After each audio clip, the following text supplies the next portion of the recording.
Hi mga mare, may video for today. Ito nga pala at nag-try nga pala ulit ako magpawid. Kung tawagin sa Bicol ay pawid, ito pala yung ginagawa namin bubong sa amin mga bahay. At kung sa iba naman ay kung tawagin ay nipa.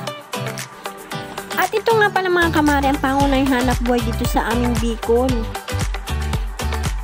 At kung noon ang presyo pa ng isang pawid ay piso lamang. At natatandaan ko nga pala mga kamare, pa nagpapawid ako simula umaga hanggang hapon. Siguro nakaka-50 ako o 40 ang pawid. Magkano din yung 50 pesos, may pambigas na. Kaya saludo lang ako mga kamare sa mga nagpapawid pa ngayon dahil danas ko talaga ang hirap, masakit na sa kamay at masakit pa sa balakang. At share ko lang sa inyong mga kamare, nung kabataan ko nag-aaral pa ako ng high school, pag wala akong pambaon, nagpapawid ako pagdating ko sa school para may pambaon ako kinabukasan. Saya din mga kamare magpawid kasi lalo na pag madami kayo may kasamang biruan, tsikahan. At unang-una nakikipagkumpetensya pa ako.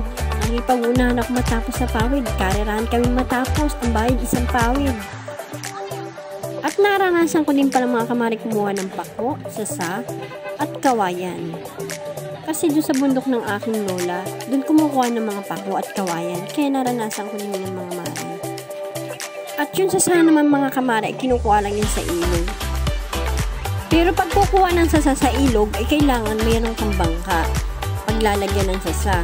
At kailangan lang dito mga kamara ay sipag at tiyaga. At nung makauwi nga pala ako dito mga kamara sa Bicol ay nakita ko nga pala may nagpapawid. Ako nga pala yung nagtry nga pala magpawid ulit. Sinubukan ko nga pala kung marunong pa ako at ayan nga, marunong pa si Maring Gora nyo.